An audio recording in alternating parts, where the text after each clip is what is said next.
my brother, like Vision X Records, OG TV, based out of Atlanta, but far here in Birmingham too. So got a couple quick same question like everybody in the town. Good to be here. I know Jay Flower doing music, so I can produce it too as well. So good to be here. Want to know concerns about different things on the acts along the way. So nice to meet you. Good to see you again. Thank you. Thank you. All right. What I want to say good evening to everybody here in this room, the panelists and the Alabama. I'm so grateful to be able to come and talk to you all, to express the concerns, try my best to answer all those concerns that you all have. I am Yolanda Flowers and I'm running for governor. This is my second time running. I ran in 2022 against Kay Ivey, thus making history. But as you will see on my cards, that's been on the website and throughout the media, it's not enough for me to make history, but it's a must for me to create change. So that's why I'm here for us all. Okay, Jada. I'm getting flowers, the minister of music, Lady Truth. I do music. I am a producer, manager, promoter. I'm just a jack of all trades, but this is my mother. I'm campaign managing for the second time. The first time, like I said, I tell everybody, do your research. All of my areas, I want it. All right. So we coming for the full buttload, and we need everybody in unity. That's the only way we're gonna have power, y'all. So let's keep it cute and let's keep it real. All right. All right. So, did everyone get an opportunity to introduce themselves? Okay, cameraman. Christopher H. Gaines, independent filmmaker, content creator, and get on the podcast.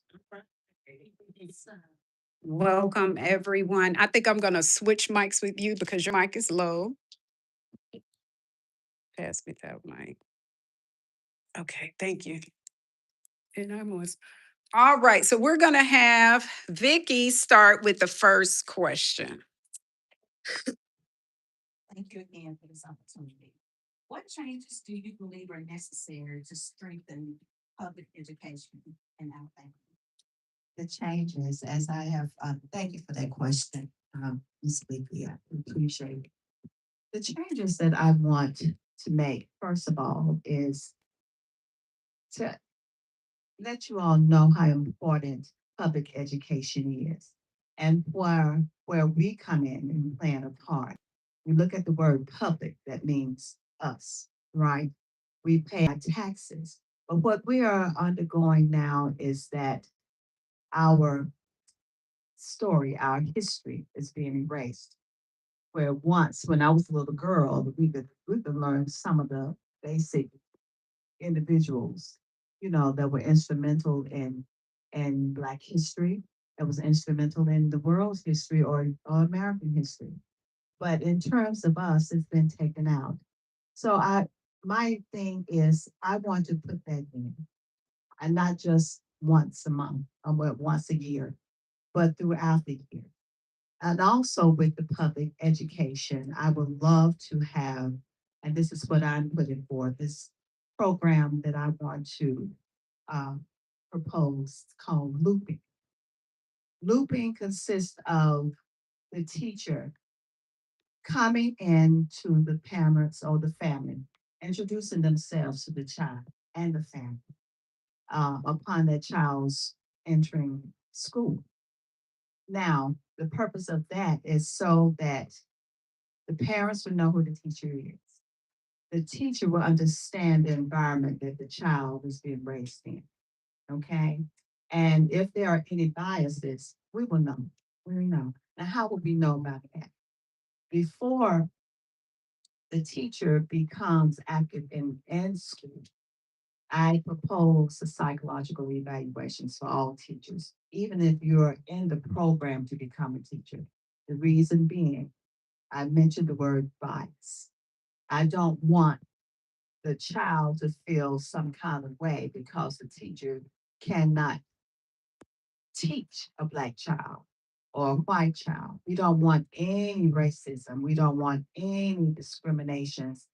You have to have a call. And if you don't pass that test, then you is to let you know you're not qualified for a teacher because the teacher it is a call. Okay. But any profession that is dealing with people, doctors, lawyers, judges, all, but of course that's not what I'm geared toward. You asked about education. It's important that our children are well rounded, that they are protected and they can learn. Another thing in terms of the looping, we would know based on a psychological evaluation if that child has a disorder of any type, learning disorder, central auditory disorder, if they are Down syndrome or ADHD. We would know that and be able to tailor the curriculum based on that child. So that's a couple of the things that and I have many, I can go on, but I know we just have an hour. And but that looping will, the teacher will be with that child for 5 years. It's a relationship. It is a relationship. The parents will feel comfortable with the teacher, it's just a whole thing. It's because it's all inclusive. And it will be until that child graduates 5th grade. And by that time, that child should be ready for success to go on further. Okay. So I have a question. Do you believe that we live in two different Alabamas? The reason why I ask that question is this. Um, we always hear people say, I'm just doing my job, right? But if we look at the job description, it calls for service. Service. Not doing your job. Doing your job and doing service is two different things. So the question to you is, if you do live in two different Alabamas, what are your plans and changes to make one to them? Before she answers that question, can you state your name for her? Corey, big on the podcast. I'm so sorry. Thank you, Mr. Bishop. Yes, we do. This has always been a separated state. Okay, it's always been the rich and the poor, the white and the black. Okay, the servant and the master. I have to be real. But to bring us together, that's my thing. United we stand, divided we fall. The first when I ran in 2022, it was Let's Reconstruct Alabama Together. It's still about unity. What I am proposing, and this is what I am doing, I'm hoping, is bringing all sides together. Okay, there's no big eyes and no little U's. Okay, we all, like I said, I have to bring it straight down to the ground. We're all complementary. Okay, and no one's righteousness exceeds the others. Okay, because whatever good things that we tend to think that we're doing, what the Word of God says is as filthy rags.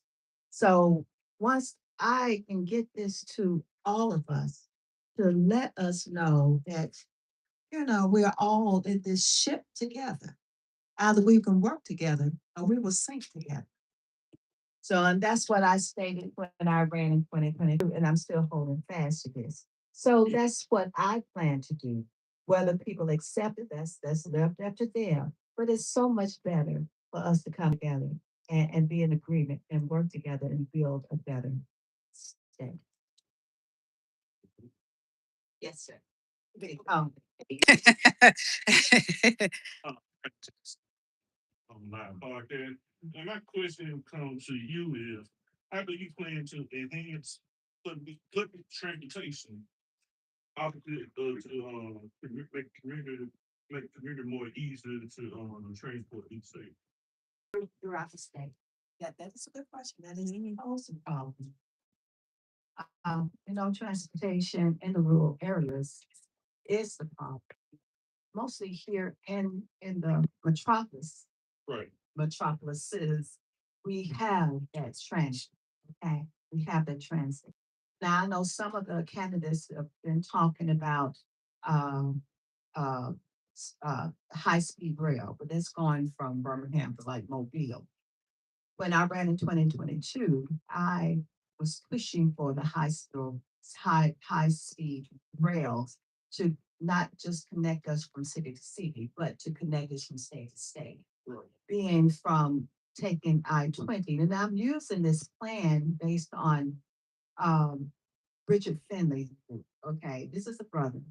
He is a Republican brother, but uh, nonetheless, he is for the right. He is for us. He presented this plan before his party, and because he's like you and I, it was rejected. And so I want, because he's a brother and I see the vision, I want to bring that about I-20 west, no, east, to travel where we hit Dallas and Mississippi. Well, if we have a meeting in one of these states, get there in 45 minutes, okay, and be back home. You understand what I'm saying? And it's just that. Now, we do know that our mayor is working on some things, to where we can travel from here to Atlanta. Okay.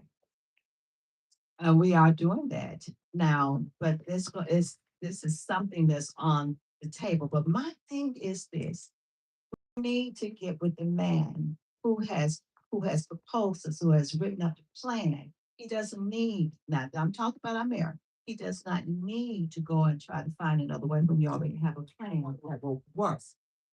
And see, that's the problem that we are having as a people. We are totally divided. We're not doing things that will better our state. So that's one of the things. And another thing in terms of our rural areas, I will have to partner with some of the transits that we have local in these local areas. Okay, we can have, and I know in Tennessee there's a system that's called EPIA, that's East Tennessee Human Agency. Okay, so resource agency. I would like to have something like that to where it doesn't matter if you're an elder or you just don't have transportation and you have to go to college. But I would like to partner with various ones, various entities such as that at a reduced rate for those of us who are low income who need the transportation to go. Now I have another plan, but I just keep it on. And how you doing today? I am great. I'm OTM. Doesn't matter if you really white or black in Alabama, with the rising costs, energy prices. What do you think you can do to help combat that? The rising cost of energy prices. Is what, have complaints about Alabama power, the people, power, just the power people are getting ridiculous out of it. Yeah, I agree. I agree. Thank you for the question. I have been on the forefront with Black Lives Matter, Black Voters Matter, of course, Representative Wanda Van has been along with us um, on the front line with what is this Southern Workers Association, so a union, just fighting against the waterworks, Central Alabama Water. We've been fighting against that as well as Alabama Power. Now we know that according to the bill, Senate Bill 360, that our governor signed to bring in the commissioners from the 7 congressional areas, okay, which is it's kind of okay. But what I don't like is the fact that she's taken our right to vote. Not saying that many of us even knew to vote on who would be on the board, which it should have been presented. That Should have find him anybody. it should have been brought to us so that we can vote. But that has been taken out of our hands. So we're fighting that, okay? Because what does that do? That takes away our right, our power as citizens. And but also it is curtailing our the Democratic Republic, stance, because that's what America is it is a democratic republic. So that means that citizens and the representatives right now, we're not working together. Still unity. Okay. One needs the other. And we are paying these representatives to represent us. And so, yeah, we're fighting. Yes. How you doing, KD? OG's block number, block two, block TV. And my question is, how we gonna clean up the homeless?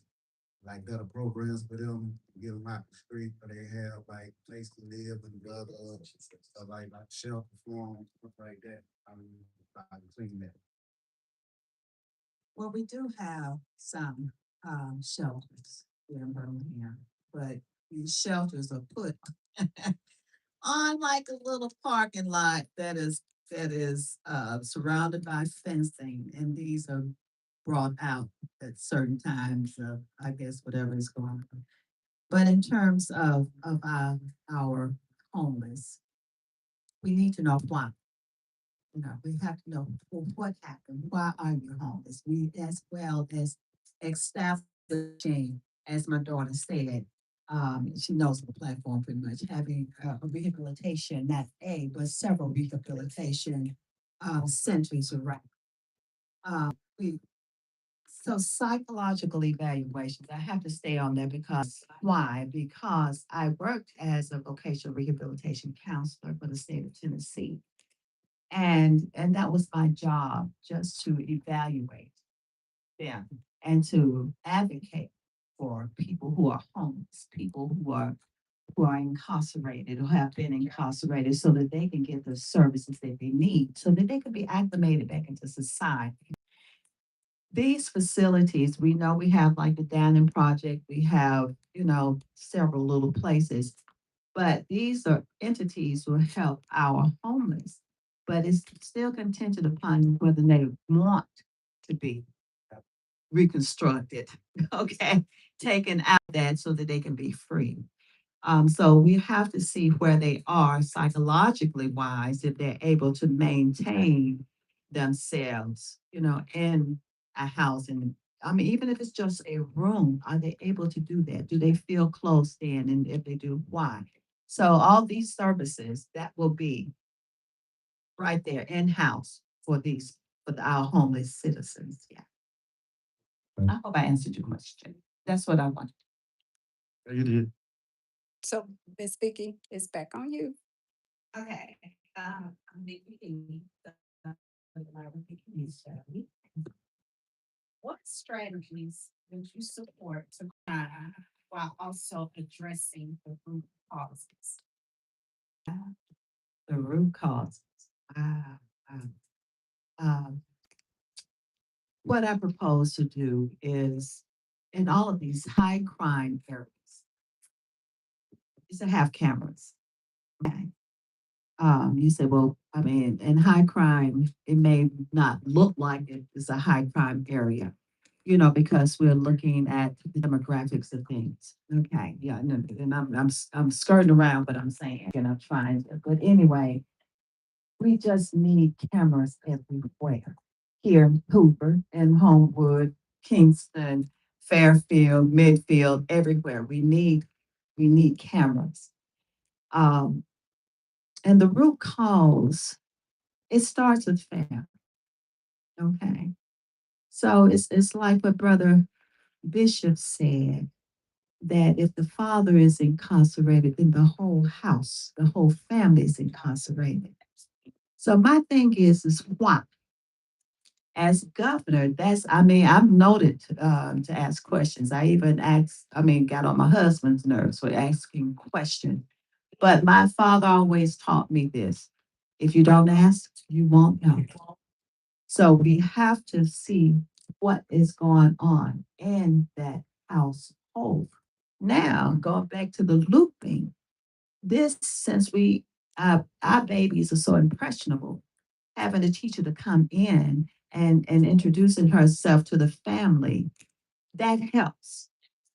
Okay, that helps to get that baby um, on the right path. The parents will understand and trust the teacher, and vice versa. So when our children are 12, 13 years old, mom or dad is not there, we do have some Johnny Appleseed fathers. We need to know how to work with our single parents, our single mothers. Okay, we do have single fathers, we do.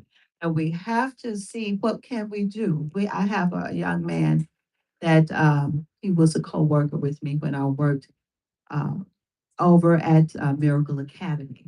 He's a single father. The mother just left. Children, two children. They're twins. They have autism.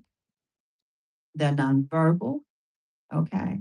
And so he's working and trying to take care of the babies at the same time. So we need to have programs for them as well. So the root cause, we what we can do is our best, our very best to do, to take care of the that cause and make it easier for them. That's all I can say about that. But that's what I plan on doing. Brother Bishop, what you got for me? For the bishop again, from Big Homie Podcast. So, Monopoly is my favorite game, right? But you can't have monopoly in business, right? So the brother just spoke on something that I want to speak about. So Alabama Power and Birmingham Waterworks right now have a monopoly on the power and the water, right? Absolutely. Except for investment, right? We use Tennessee Power, right? So are you willing to entertain bringing in a new power source, a new water source to keep everybody honest? Also thinking about where we have a municipality of police officers, right? That may or may not be the best for their area, saying, hey, we will replace you with the sheriff's office to keep people honest. This you see what I'm saying? To kind of get rid of the monopoly. Because you do have choices, right? Yeah. And we so a lot of times we don't look like we have choices. But the sheriff department can come in at any time to give the power that be that citizen. Absolutely. So Because the sheriff department is over the whole county. Okay. So are you willing to entertain those things to say, hey, if you guys want to keep this monopoly thing going on, hey, I bring Tennessee power down here, or I bring Tennessee water. Well, parts of Alabama is receiving Tennessee water. Mhm. Okay. So, but we, I don't want to do that. I want to bring it to the people. Okay. We need to make that decision because we all live here. Now, I'm going to let you all know, some of you all don't know this. Now, Jefferson County, it once was a privately owned entity, the water. Okay. It was privately owned. And the ones who owned it, going back to the money, okay, they gave it to the citizens of Jefferson County and said, we want you all to have it because we don't want politics to get in it. But when you have misappropriations of funds, when we don't elect the right people, put them in office, money, the love of money can cause you to lose your mind and your soul. Okay, so we have to put people in office who have the interests, understand it. Okay, so how we do that? We just gonna have to get to know them, like you all are getting to know me. Okay, that's all I've been saying. Get to know who I am. Read my posts. Follow me. These questions are very important. Okay, and ask hard questions, such as, well, what do you think about me? I'm a black woman, and you talking to someone white, and you're in office, and vice versa. The white people need to ask the same thing about because we need to know where your heart is. But you know what? The mouth speaks what's right here. Okay. We say something like that if you're an alcoholic, and the alcoholic will tell everything. Can't hide. And that is true. So I would want to bring it to the people. I want to bring it back to the citizens as it was. To introduce it. To Yeah, say, hey, to say, yeah. hey, if these people continue to do this, we can look into this. There you go. Yeah. We're supposed to be involved. See, that's the thing. We have sat back on our sconces far too long and not allowed, the power that be within us to take charge, take over, and not dictate, but just demand. Mhm. This is what we need you all to do.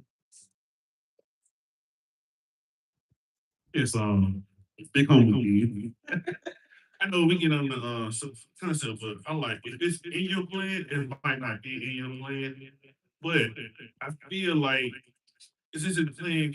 Like, do you have any plans that we can do like lottery or casino?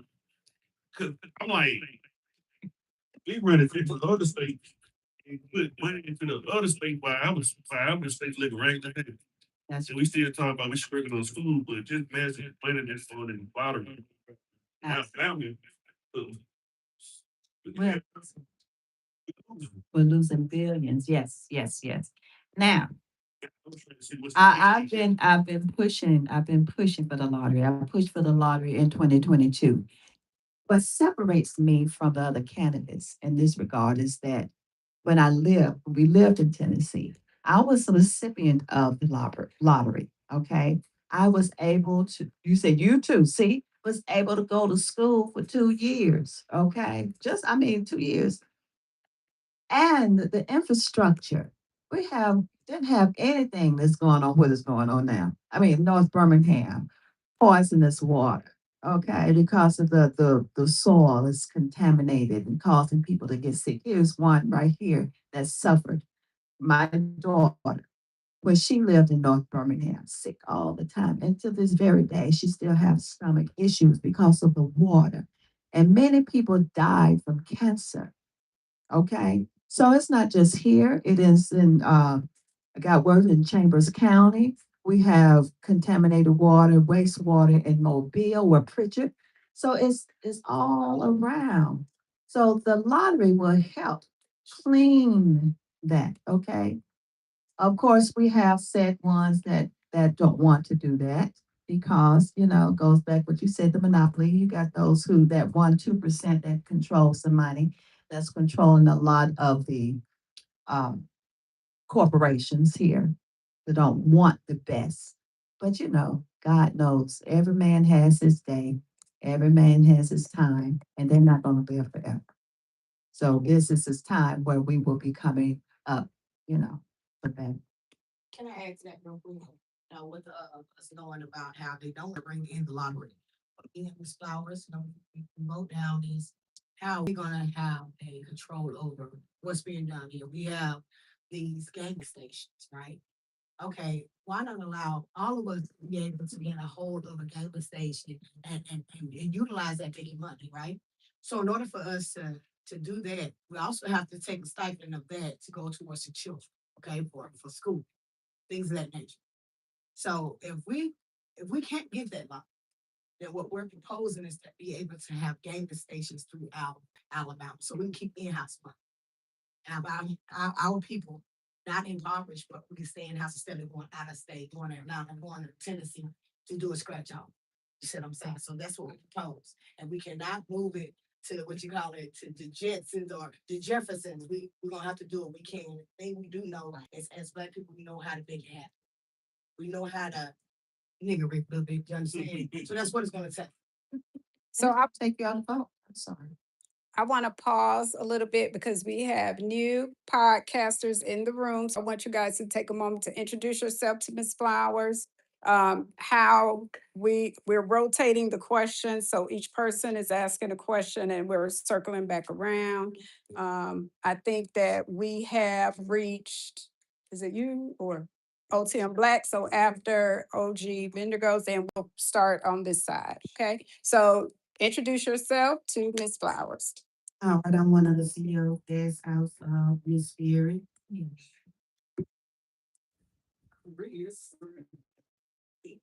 I'm Inferno, mostly I know by Chris, CEO of Gas House, Breakfast Empire, GH Visuals. So, yeah. Awesome, yes, and I am Lady A, I'm a gas house artist, also to our production, a production and media company. Awesome. Okay.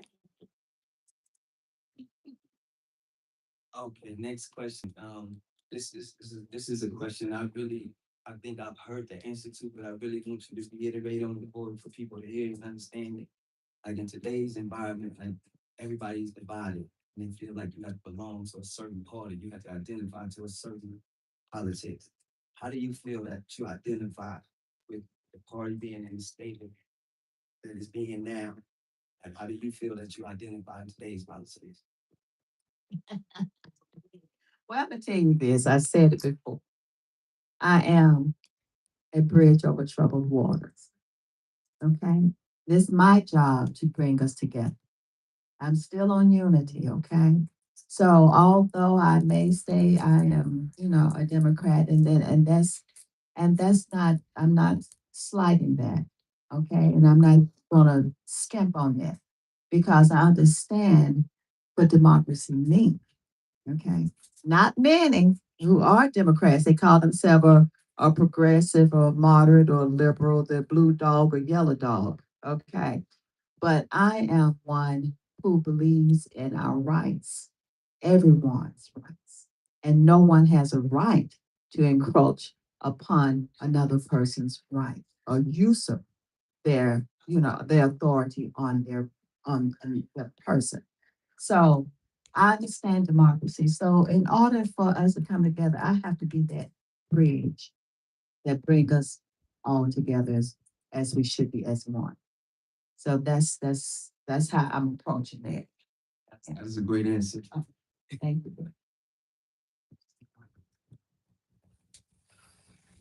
Ryan Billings, like these big brothers, which is about 20. My question is, when I go back here, I see a lot of, AG gas, the boys and girls club. Can you talk about? Yeah. Good. AG gas, the boys and girls club, a lot of them closed down. Anything you do about that, like with the youth, or like now, like all the YN, they big tanks. Yeah. So they get back to one physical, in the youth, YMCA and the boys and girls club, like, anything you can do about that. I would love to open those up. I mean, A.G. Gaston, who was our insurance agent when I was a little girl, but he was instrumental in our community and bringing us wealth. Okay, that was his thing, bringing us wealth and prosperity. But in terms of our youth being just floundering around, I would love, we have to do something. I thought about, the Golden Gloves for the boys and sure, chess clubs throughout, not just, and I know our little girls are in dance singing, but it's more to us than just dancing and football. I would love to have a music emporium where children will have a young orchestra of children. I want to bring culture. I want our children to learn how to. I learned how to play piano by going to various my piano teachers' houses. But I would love to have a center or two where they can come and free and learn how to play piano, guitar, saxophone. Okay. And I encourage our students when they enter into middle school to get in the band because that's money. You will never go broke if you can play an instrument. Okay. So that's what I want. I want, basketball. We can have a basketball clubs go everywhere. And like I said, not just football. That's the one dangerous sport. Children get messed up for life. Okay. But we need art, all kind of art. Learn how to draw, know how to paint, sculpture, and all these things. We want our children to be free. So definitely I would love to open up those facilities all across the state. All right, we're going to start on the next question on this side. State your name first. Okay, I'm Lady A. Lady A. Lady A. Okay. So my question would be, how do you plan to better the conditions of inmates after all that the current government has done?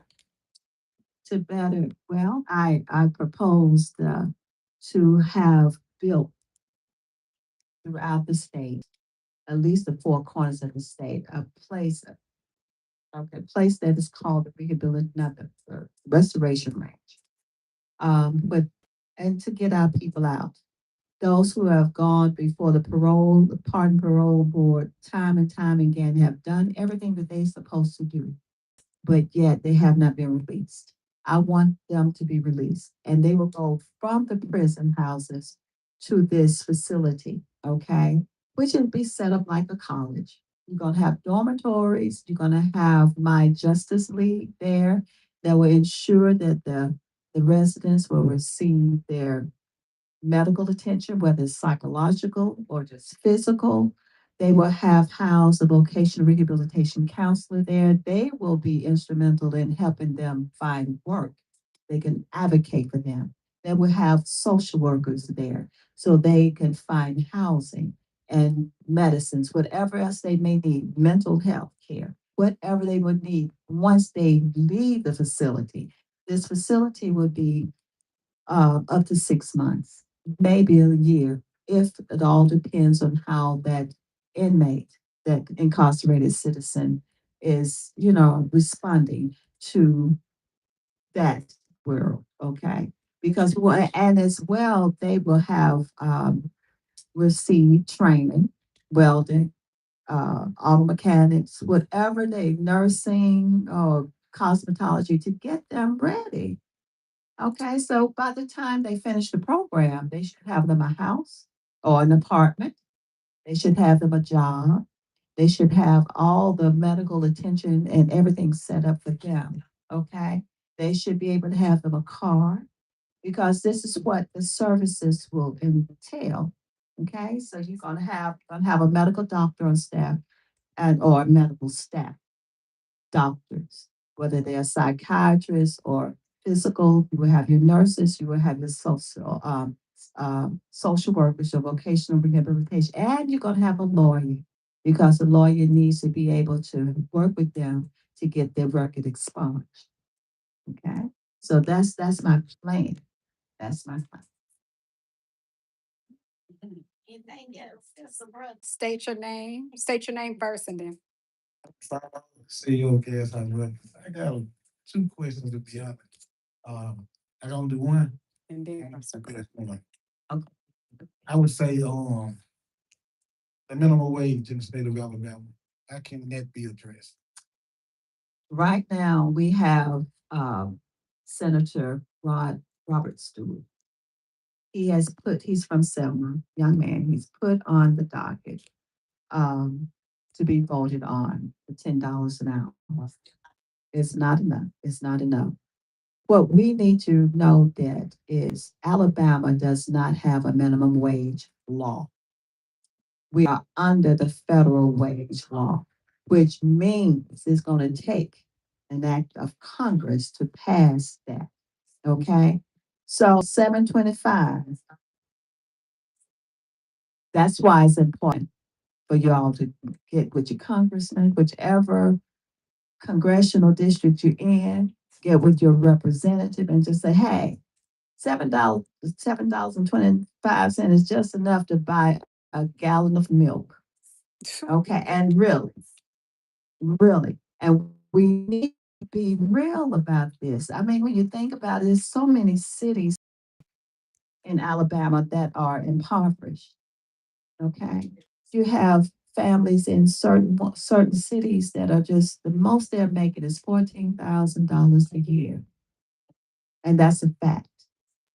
So that means our representatives are failing us, but you all are failing yourselves as well by not voting, by not making your voice.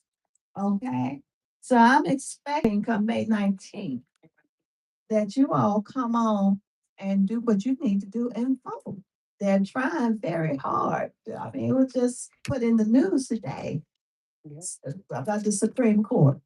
Six voting against to take just dismantling the Voting Rights Act. 6 to 3. And the three that are standing there, the Democrats, they're standing, those sisters, they are women fighting the rest of them. So that we will not be just extradited. I'm gonna say that. Oh, so our rights won't be diminished. So it's important just to vote. We gotta vote. Gotta vote. Gotta vote. So what we propose with us knowing, half of this is us knowing, having knowledge, right? What are we gonna do with that knowledge? Okay, secondly, what we propose, since it takes all of these people in Congress to do this, that, and the third, Miss Flowers has the power to take $5,000 a year, okay, to give to the working class family, okay, low working class family, okay. With that being said, it would be something that would be you can what is it called? Tax deductible, if I say like that. And it would not come back where you have to pay that back. And it only will be for our low class working families. And that's how we have to really trigger that issue. Because like you said, it's not hitting everybody, but it's hitting us. Okay. It's hitting us. So how can we get a little piece of the pie? We know the money is there. We know have enough money to open up all these facilities for more housing more inmates. With that being said, you're housing all these inmates, but we don't have a spot to house our children, to educate our children, to feed our children. It's an issue. We have our homeless out here. That's right. These are things that we can put into place, but it's going to take somebody that has a heart to love and somebody that has a heart to serve. And when we talk about serving, Miss Flowers is a servant. And I'm just throwing out that she feeds, clothes out of her own house. So we're regular people. Now, when you come to a regular person, how many people do you know? We know a couple of people that will be willing to feed the whole neighborhood. We have a big mom, this big mom. And when I say, aren't you tired of press?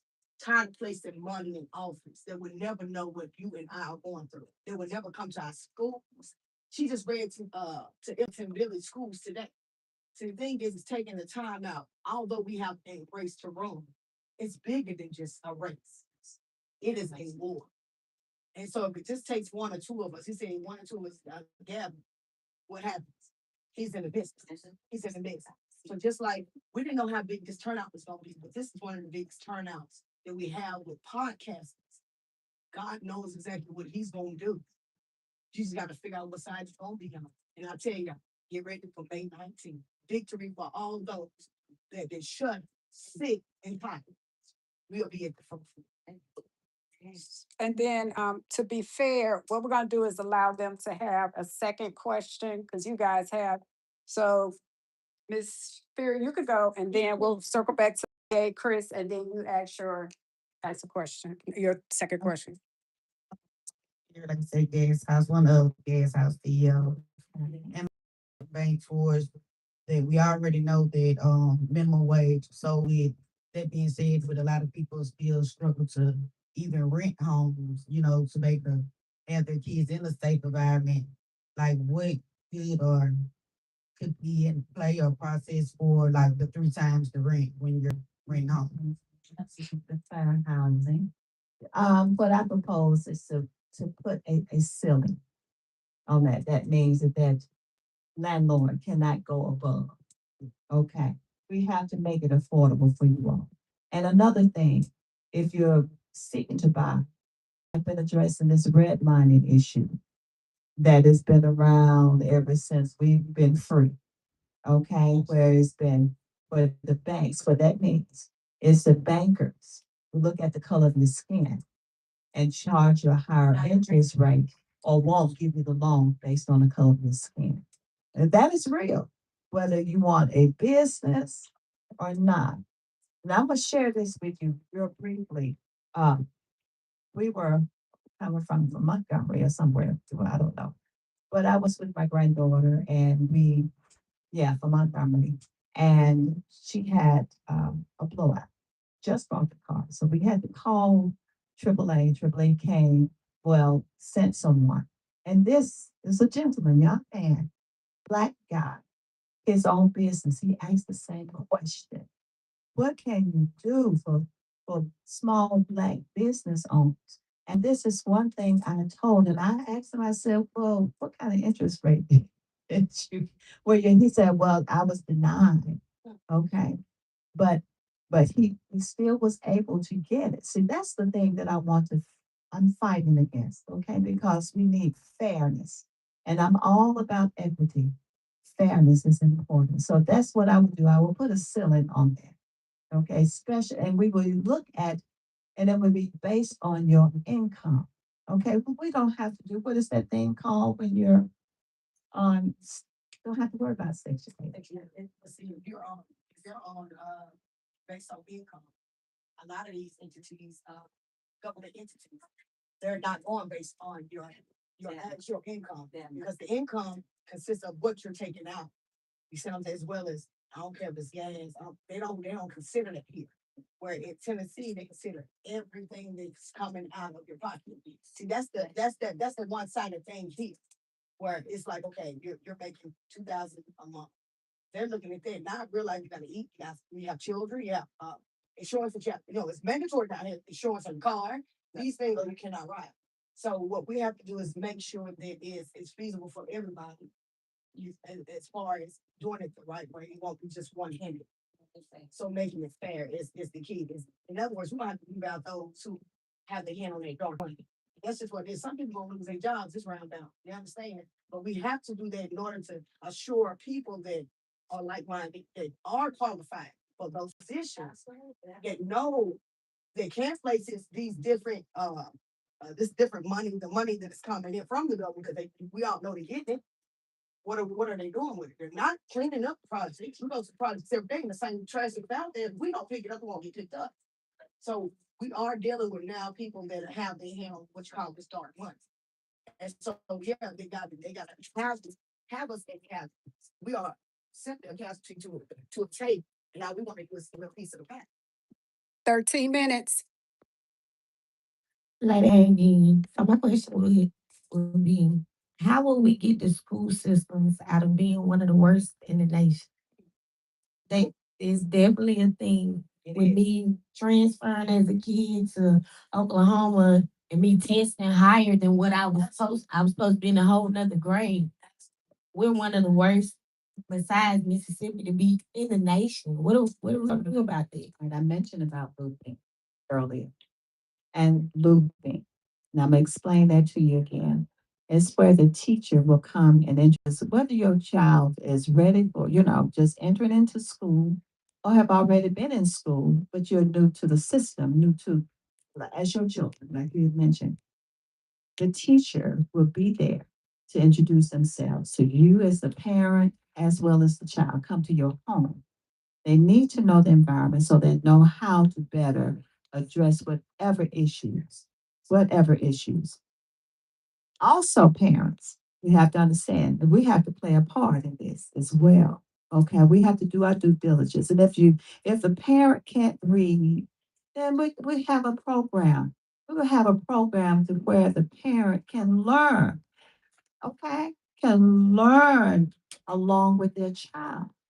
Okay, and don't think nothing bad about it because this is about success. It's about success. Our teachers will have to be screened. Our teachers will have to be, and when I say assessed, psychological evaluation. Can you teach? Now, I had a teacher in school who knew her math, but she could not teach me. Okay, and I'm just like, well, I mean, she knew it, but she couldn't teach me. See, that's what and I was an adult when I went back to college, okay? I had a grandbaby when I went back to college. So when she could not explain this to me, I was like, well, dang, that. So that's nice. So if I was having issues with that, can you imagine a child? Okay. So we need to make sure that our teachers can teach them whatever environment, whatever level. Okay. A good teacher is a teacher that can think out of the box. They'll be able to look at that student, whether it's an adult or a child, and tap in and see if how that person or that student learns. There's only three ways. You're either a kinesthetic learner, an auditory learner, or a visual learner. If the teacher does not evaluate or watch the student, then that shouldn't be there. So that is one thing that we would do to help our children to be successful. Because you cannot put a square peg in a round hole. And we have to that teacher will have to look reach outside the box to learn how to teach that child. Absolutely. Okay. Okay. Man, you answered a lot of questions. We try to make this quick. Okay, the state of Alabama, I know we was in Indiana, it was different. They had to adopt a property, adopt a location, adopt the land, program. Where you actually can sign a foreclosed home or abandoned home, and then you can clean the property, take care of the property, and then once you do it for a year, 2 years, 3 years, then you got the option to buy. Okay, we searched into Birmingham, Jefferson County.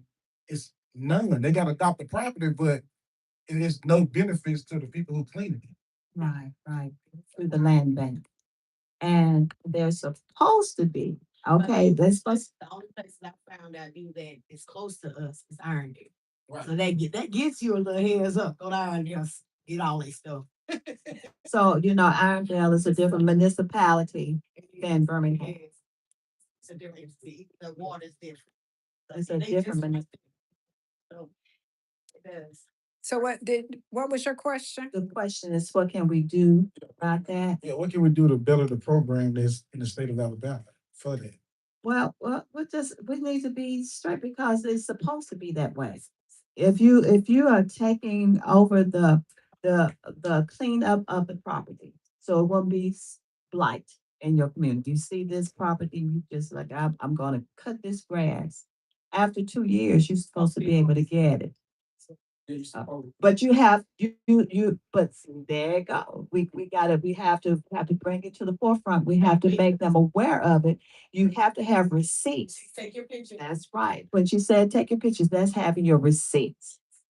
And say, look, I've been doing this for 2 years or for 3 years. And according to your law, I should be able to get this because I've already paid into it. So that means we have to hold them accountable for that. Bring it to, like, go back what I said. They wanna keep us in a roller coaster so we get tired of going in a circle. But if you know, if you know the law, the thing is once we know it, it's what we're gonna do with it. You know what I mean? It's continue fighting.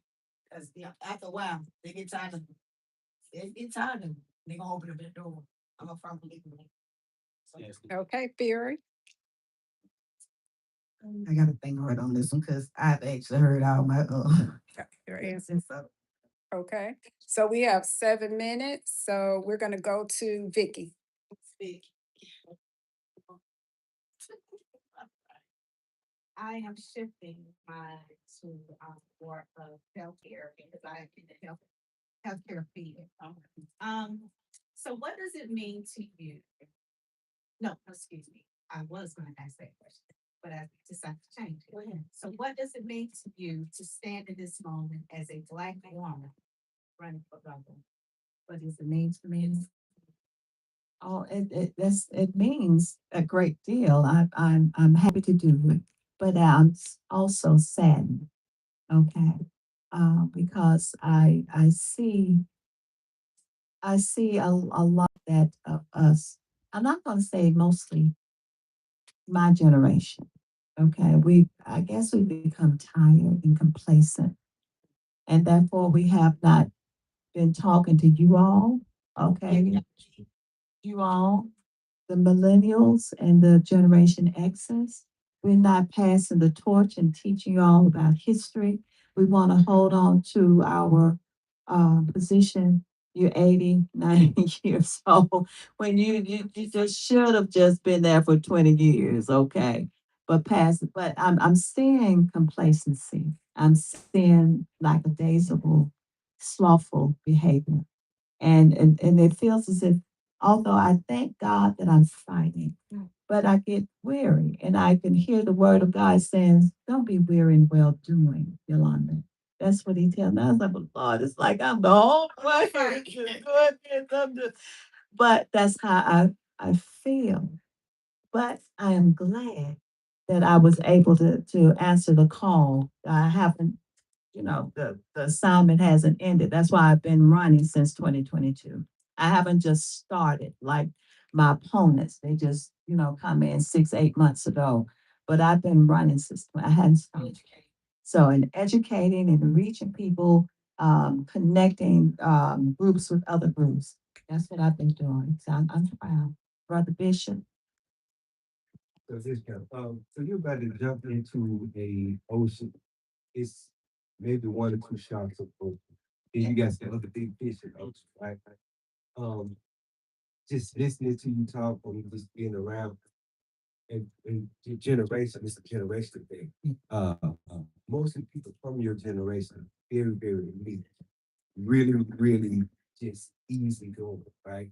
And in the world that you're gonna get in with these sharks, right?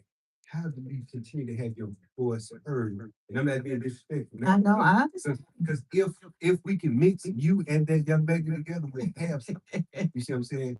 Because she has a spirit on her right now that is voiceless, right?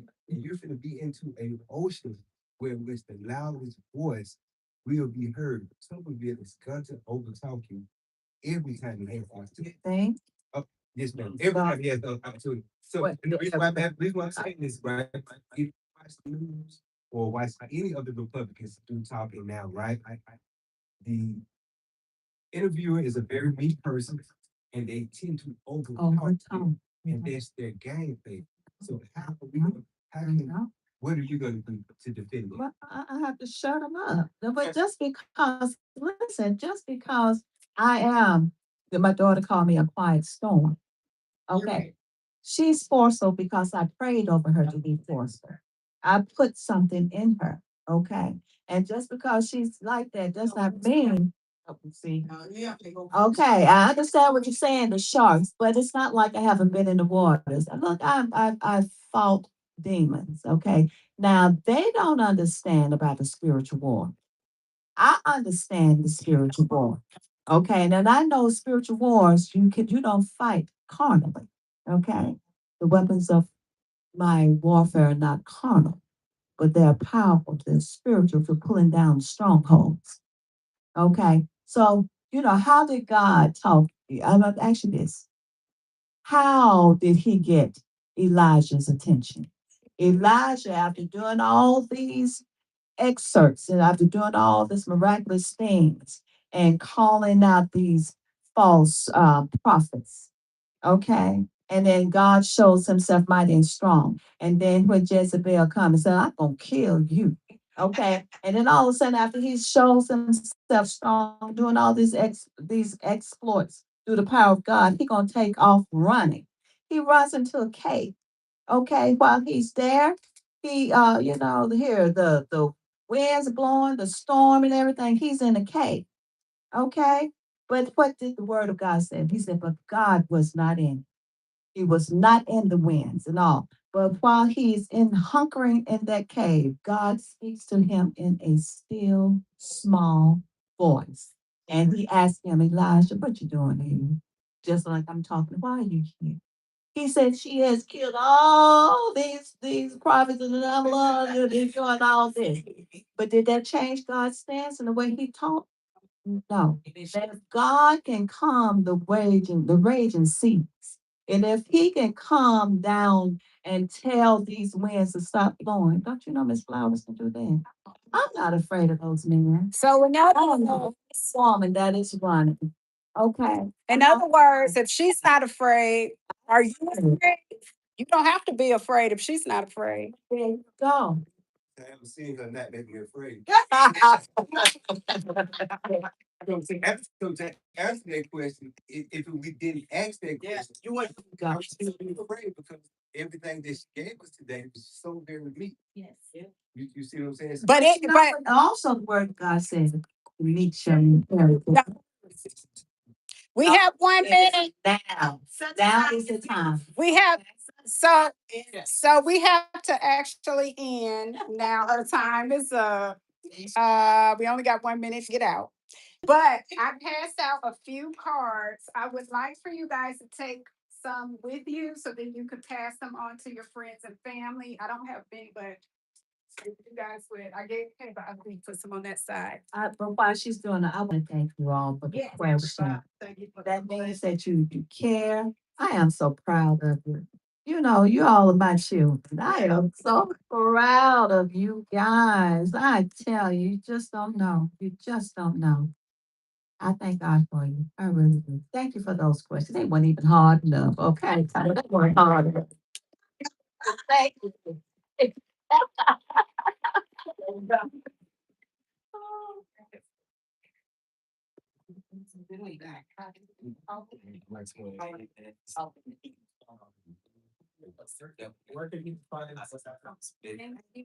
Yolanda